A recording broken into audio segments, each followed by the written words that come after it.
Boris calls it a great new deal. But it isn't great, it isn't new, because 95% of that withdrawal agreement is exactly the same as that put before the Commons and voted down 3 times by Mrs May. This is a reheating of Mrs May's EU treaty. We have effectively placed a border within our own nation between Great Britain and Northern Ireland. We have agreed to give away a very large sum of money to sign up to a new legally binding EU treaty. This, if it is to pass, will not get Brexit done.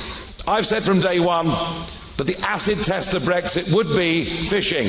It would be, do we take back control of our territorial waters as recognised under international law? It actually says in the document that we'll become an independent coastal state. So that sounds great, doesn't it?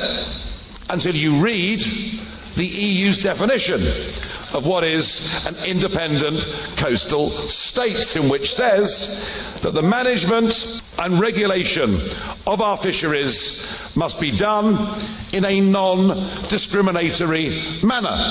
That means you cannot discriminate between individual countries. It means we carry on with a common fisheries policy, but we just have to find updated agreements on our quota share.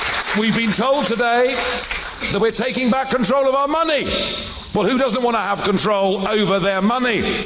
But of course, any further extension to what they're now calling an implementation period, any extension to that will mean 10 to 15 billion pounds more every single year. And what they're not telling you is that our relationship with the European Investment Bank meant that we left in those negotiations £7 billion of our money on the table. Philip Hammond didn't even attempt to get back £7 billion of our money from the European Investment Bank, and after we've left, we are liable for any outstanding future problems that come if there's a major meltdown in the Eurozone, which could be as much as 30 or 40 billion pounds. We are not fully taking back control of our money. We are not having a clean break. It is too expensive by far and poses a completely unacceptable risk. And something that is buried within the withdrawal agreement, we are actually making a commitment in an international treaty that our foreign policy cannot diverge from that of the European Union. You cannot be an independent state and not have your own foreign policy. I hope many MPs look at that before they vote. If we do sign a new trade agreement with the European Union, they've got a dispute mechanism. And guess who the arbiter of the dispute mechanism is? It is the European Court of Justice, who will make binding rulings.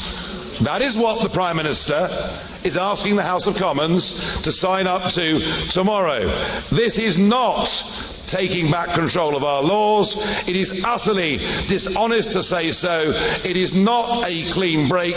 Brexit voters want no jurisdiction from the ECJ over our country in the future. I noticed on ending the free movement of people, they've come up with a new word.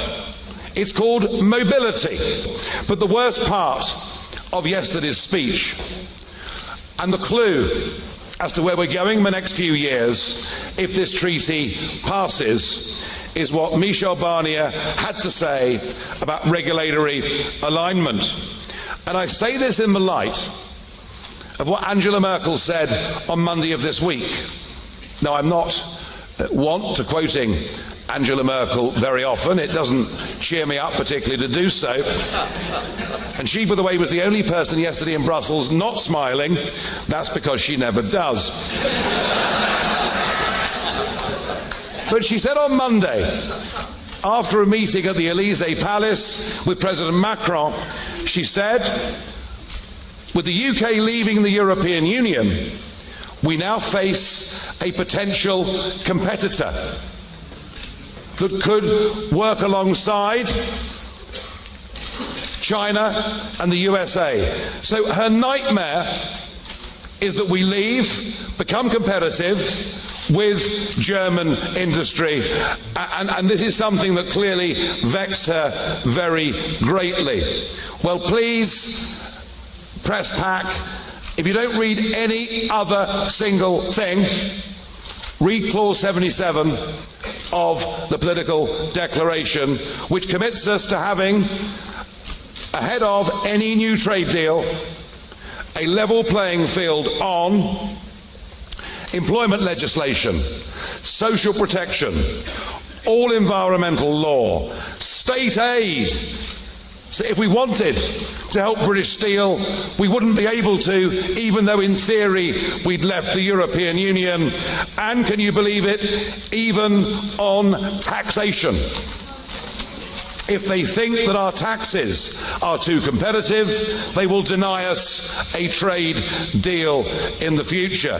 All of this means, if we sign up to this and head down this new negotiation, and if the Prime Minister was to succeed, that we would never, ever be able to become more competitive than our European neighbours. Never able to seek that opportunity of becoming richer and more successful. And what it means is that in vast swathes of our national life, we will not be making our own laws for our own people in their own industries. We'll have to continue to conform to European Union laws. And this, ladies and gentlemen, this is not Brexit. This is not what we voted for, and this is not good enough.